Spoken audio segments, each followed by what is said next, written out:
What else are you hearing from the palace tonight about Princess Catherine's condition? Not to mention the timing. The Princess of Wales just stunned the entire United Kingdom by finally breaking her carefully maintained silence, halting a state gala mid-procession, and turning the full weight of her composed fury upon the Queen Consort in front of 800 of the most powerful figures in Europe. Catherine, Princess of Wales, the woman the world had come to know as the quiet guardian of a fractured monarchy, the silent keeper of Diana's memory, the immovable steward of her boy's inheritance, did something last night that no member of the modern royal family has ever dared to do inside the gilded walls of Buckingham Palace. She stopped, she turned, and in a single controlled, devastating gesture she brought a 1,000-candle gala to a suffocating standstill. For 12 years she had honored a solemn, unspoken vow made at a graveside in Northamptonshire, a vow to never, under any circumstance, publicly shame another senior royal. That vow shattered at 9:17 p.m. last night. Something she saw, something glittering coldly upon another woman's brow, forced her hand in a way the palace machinery could not predict, could not contain, and now cannot suppress. What exactly did Catherine recognize the instant those chandeliers caught the diamonds above Camilla's temple? Why had Diana herself, in a letter dated August of 1996, explicitly forbidden that particular tiara from ever being worn by any woman other than her future daughter-in-law? And what dark, decades-hidden tragedy finally compelled the Princess of Wales to abandon aristocratic composure and confront the Queen Consort in front of a live global broadcast watched by nearly 23 million people? To understand what unfolded, one must first step inside the music room of Buckingham Palace as it stood at 8:48 p.m. last night. The evening was crisp, a biting November cold pressing against the tall mullion windows, the pale amber glow of the state chandeliers refracting through centuries-old crystal, throwing long trembling patterns across the polished marble floor. Beyond the glass, London itself seemed to hold its breath, the mall lined with dark government vehicles, a low mist curling around the wrought iron gates, the distant chime of Big Ben carrying across St. James's Park. Inside, the air was heavy with the mingled scent of white gardenias, aged parchment from the ceremonial programs, and the faint powdery trace of expensive perfume. Dust motes danced lazily beneath the gilded ceiling, catching the light like tiny golden ghosts. Van Dyck's watchful monarchs stared down from their frames as though they, too, sensed something coming. The Persian rugs, threadbare in places from 300 years of royal footfall, muffled the soft tread of dignitaries. 800 guests moved in slow, choreographed circles. Ambassadors from 27 nations, 3 prime ministers, the Chancellor of Germany, the President of France, a scattering of Scandinavian royals, and behind the velvet ropes, 48 accredited journalists and the pooled cameras of the BBC, ITN, and Sky News feeding directly into a live encrypted satellite uplink. At the far end of the room, upon a mahogany display case that had been quietly wheeled in only that afternoon, sat a small object no one had yet noticed, a cream-colored envelope. Edges softened by time, its crimson wax seal bearing the unmistakable impression of a swallow in mid-flight. It rested there, unremarked, waiting. That envelope had traveled from Althorpe House that morning, carried by hand, delivered under a signed protocol Catherine herself had arranged 3 weeks earlier. Only 4 people in the palace knew of its existence. By 10 p.m., the entire world would know what it contained. Catherine entered at 8:53 p.m. wearing a floor-length ivory gown by a British designer she had championed for a decade. Her hair swept into a low chignon, the lover's knot tiara, resting lightly upon her head. Her expression was serene, practiced, the aristocratic composure of a woman who had spent 12 years learning to smile with her mouth while her eyes remained steady, watchful, and utterly unreadable. She moved through the room with William at her shoulder, greeting heads of state, exchanging measured words with the German chancellor, laughing softly at something the King of Norway murmured. Everything was proceeding exactly as the palace machinery had scripted it. The men in gray, those faceless senior courtiers in their charcoal suits and polished Oxford shoes, clipboards tucked against their ribs, earpieces glinting, moved along the periphery like patient shadows, ensuring each moment landed precisely on its predetermined mark. And then Camilla entered. The Queen Consort descended the shallow steps at the eastern end of the music room at 9:16 p.m., her burgundy velvet gown catching the candlelight, her diamond necklace glittering against pale skin. She was smiling, gracious, the very portrait of consolidated power. But it was not her gown, nor her necklace, nor her practiced smile that caused the room to shift. It was what rested upon her brow, a tiara. Not one of the pieces routinely rotated through the Queen Consort's collection, not the Greville, not the Delhi Durbar, not the Cubit Shand. Something older, something more delicate. Something no one in that room had seen in public since a summer garden party in the year of our Lord, 1996. Twin bands of interlaced diamonds forming a scrollwork of oak leaves, at its center a solitary pear-shaped stone, and barely visible unless one knew precisely where to look, a tiny engraved swallow at its base, wings outstretched. Catherine saw it. She was mid-step, her hand lifted in greeting toward the ambassador of Japan, and she saw it. The color did not drain from her face. Her breath did not hitch audibly. To 800 guests, nothing appeared to have changed. But William, standing 3 paces behind her, later described it as the moment her spine straightened in a way I have not seen since our wedding day. Her knuckles, where her fingers curled loosely around a small silver clutch, went white. She stopped, not abruptly. Nothing about Catherine is ever abrupt, but with the deliberate finality of a queen halting an army. Her chin lifted, her eyes locked upon the tiara. And for 3 full seconds, the Princess of Wales did not move. They were cornered, all of them, and they did not yet know it. In the control gallery above the music room, a producer named Marcus Elling, 22 years with the BBC Royal Broadcast Unit, felt his hands begin to tremble against his console. He would later tell colleagues in a private conversation recorded without his knowledge that he had never felt a silence like it. Not at Diana's funeral, not at the Queen's lying in state, not at the coronation. It was the silence of something breaking. His junior producer whispered urgently into her headset, asking whether they should cut away. Elling, sweat beading along his hairline, gave the order that changed everything. Hold the frame. Hold on, Catherine. Do not cut. Somewhere, in a windowless office in the East Wing, 3 senior courtiers were already moving, earpieces pressed, voices sharp, attempting to redirect the live feed through the palace's emergency delay circuit. They were too late. The satellite uplink had already carried the frame to 23 million homes. Catherine turned, slowly, deliberately. The train of her ivory gown whispered against the marble as she pivoted, not toward William, not toward the king who stood in muted conversation near the fireplace, but directly toward Camilla. And then, in a voice that was quiet but carried with the crystalline precision of a woman who had rehearsed this moment in her private thoughts for perhaps a decade, she said the words that stopped the gala. "Camilla, that tiara does not belong to you." The room did not gasp. It did something worse. It went utterly, catastrophically silent. 800 people, 3 prime ministers, 27 ambassadors, 48 journalists, and every one of them heard it. Across pubs in Edinburgh, pint glasses froze midair. In a fish and chip shop in Blackpool, a television blared into a suddenly hushed queue. In New York, a Bloomberg terminal ticker paused as the live feed cut across financial news. Millions of screens flickered simultaneously, and a single frame was captured. Catherine, chin lifted, eyes unwavering. Camilla, mouth slightly parted, one gloved hand rising involuntarily toward her brow, and between them, 20 feet of polished marble that suddenly felt like a battlefield. It was, according to those close to her, the culmination of a moment Diana Spencer had predicted with mathematical precision 29 years earlier. In the summer of 1996 at Althorp House, upon a warm August afternoon when the light poured through the mullioned windows of the long library in slanting bars of gold, Diana had sat at her father's mahogany writing desk and composed a letter. The scent of white gardenias drifted in through the open casement. A grandfather clock ticked steadily in the corner. On the desk before her lay a small velvet box, its lid open to reveal the very tiara that would, 29 years later, rest upon Camilla's brow.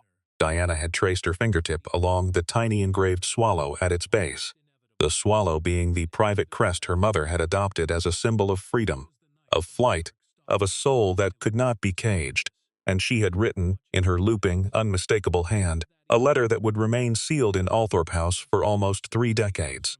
That letter was the cream-colored envelope now resting on the mahogany display case at the far end of the music room. Only Catherine, William, the 9th Earl Spencer, and one loyal Spencer archivist knew it was there. Diana's flashback comes to William often. He has admitted to Catherine in the quiet hours. He was 14 the summer of that letter, and he remembers walking into the library and finding his mother weeping, not the theatrical weeping of the tabloids, but a low, choked, private grief. She had turned to him, wiped her face, and said, in words he has never forgotten, "Darling, one day a woman will try to wear this. She will do it because someone has told her it will make her a queen.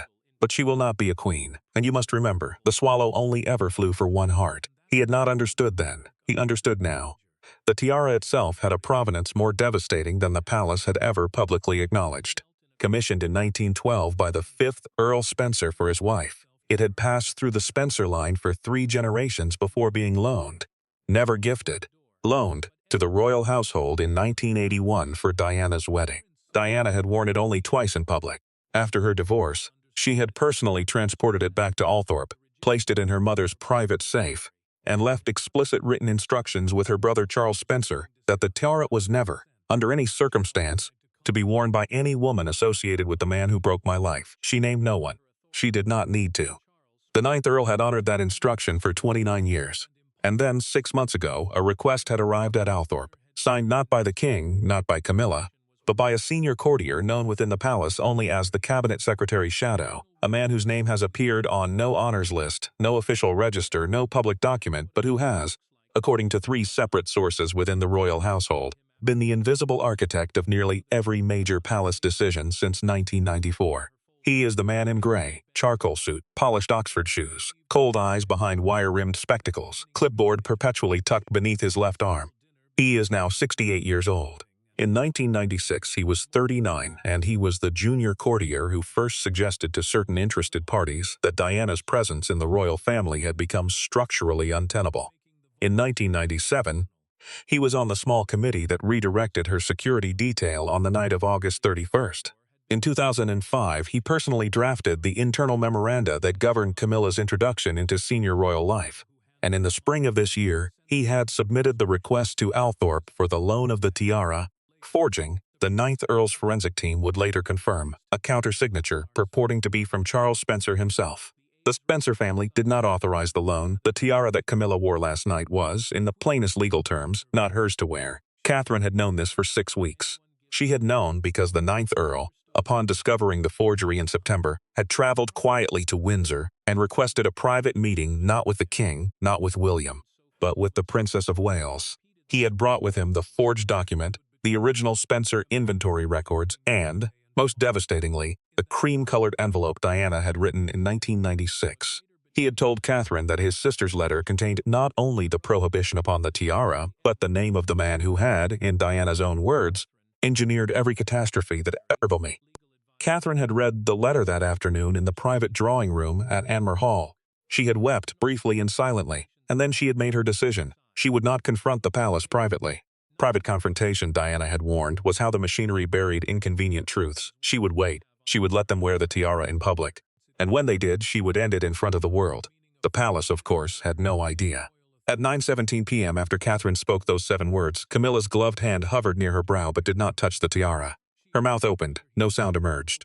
Behind her, the king took a single step forward and then, seeing William's expression, stopped. William's face had gone the color of old parchment. His hand rested lightly at the small of Catherine's back. Not to restrain her, 3 courtiers would later swear, but to steady her. To tell her, without words, that he was with her. That whatever came next, he stood on his mother's side. The cabinet secretary's shadow, positioned discreetly near the eastern doorway, moved his hand toward his earpiece. His lips began to form an instruction. He never finished it, because at that precise moment, at 9:17 and 42 seconds p.m., an antique rotary telephone, one of the ceremonial fixtures upon a side table near the fireplace, connected to the palace's private line and rung only in matters of state emergency, began to ring. The sound cut through the marble silence like a blade. Every head in the room turned. A footman, ashen-faced, lifted the receiver, listened for 4 seconds, and then, visibly trembling, carried the receiver across the room and offered it not to the king, not to Camilla, but to William. William took the phone. He listened, his jaw tightened, and then, in a voice stripped entirely of sovereign authority, reduced to something rawer, something younger, something closer to the broken sob of a 15-year-old boy standing behind a coffin on a September morning in 1997, he said only, "Yes, Harry. She is doing it. Come home." The line went silent. The receiver was replaced. And every soul in the music room understood without being told that the Duke of Sussex had just boarded a plane. 20 million people were watching live. The nation held its breath. In a small terraced house in Cardiff, an 82-year-old woman who had once curtsied to Diana at a hospice visit began to weep quietly into her tea. In a bar in Sydney, 3 expatriates fell silent mid-conversation. In a hotel suite in Los Angeles, Meghan Markle reached for her husband's coat and handed it to him without a word. Servers holding the live feed reported unprecedented traffic. The BBC would later confirm it was the most-watched non-scheduled royal broadcast in the corporation's 103-year history. Catherine did not raise her voice. She did not need to. She turned now toward the mahogany display case at the far end of the room, and she began slowly to walk. 800 guests parted before her like water. She reached the case. She lifted the cream-colored envelope. She examined the crimson wax seal, the swallow in mid-flight, unbroken for 29 years. And then, with the same controlled precision with which she had spoken, she pressed her thumb against it. The wax cracked. The sound was small, dry, definitive. It carried across the music room like the snap of a bone. She unfolded the letter, and for the first time in 29 years, Diana Spencer spoke. To whoever reads this on the day it becomes necessary, Catherine began, her voice steady, low, carrying the weight of a woman channeling a ghost. If this letter has been opened, then a woman has attempted to wear this tiara, who has no right to it. I do not name her because I do not need to. She knows. He knows. And the man who arranged it, the man who has, from the shadows, arranged every act of cruelty that has ever been inflicted upon me, he knows most of all. The music room did not breathe. The tiara belongs to the Spencer women. It was loaned to me in 1981 in trust, and I have returned it to my family. It bears the swallow of my mother's line, which is a symbol of a soul that will not be caged. I wore it twice. I will not name a successor, for this is not mine to give. It belongs to Althorpe, and Althorpe alone shall determine when and if it flies again.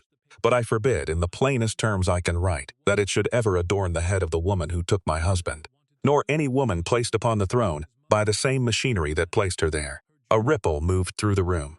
The king's face was unreadable. Camilla had gone very still. Catherine turned the page. Her voice did not waver. I know I will not live to see this letter opened. I know because the man who governs the shadows of this institution has already made his intentions clear.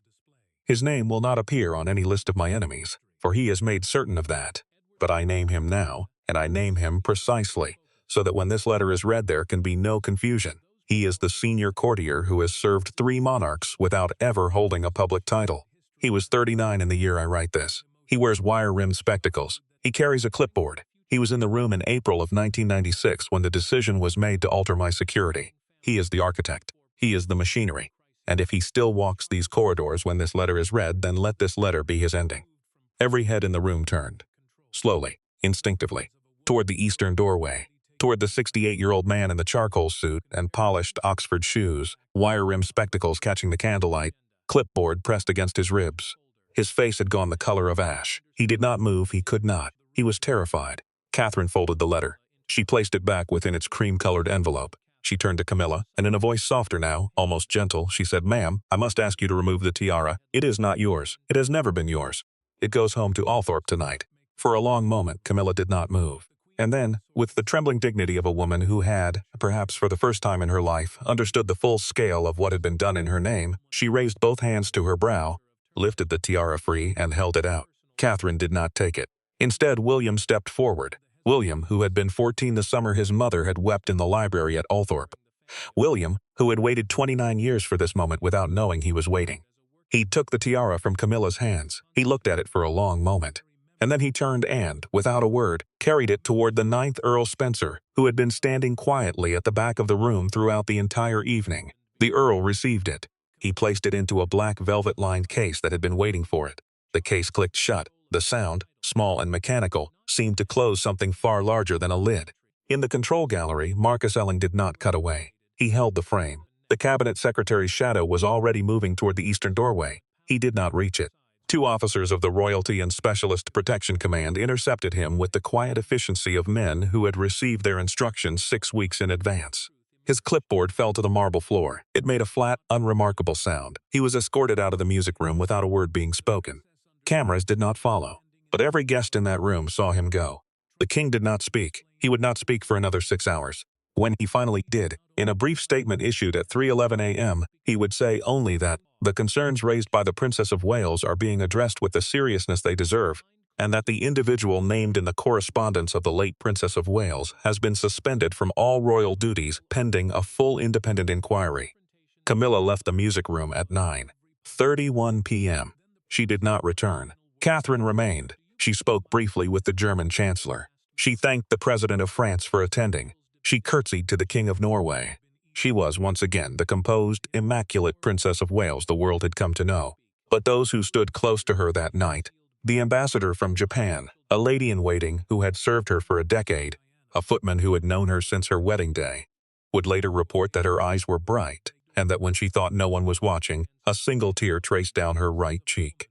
She did not wipe it away, she let it fall. In a small chapel at Althorpe House at some quiet hour after midnight, the 9th Earl Spencer opened the black velvet-lined case and lifted the tiara into a shaft of moonlight that fell through the chapel's east window. He carried it across the flagstones to the small side chapel where his sister lay in her island grave beyond the water. He did not enter the water, he stood at the shore, and he spoke aloud, into the November cold, words that only he heard. "It's home, Dee, it's home." By dawn, the tiara had been placed in the Spencer family vault. It has not been seen since. Harry landed at Farnborough at 11:48 a.m. this morning. He was met on the tarmac by William. The two brothers embraced. There were no cameras. There was no statement.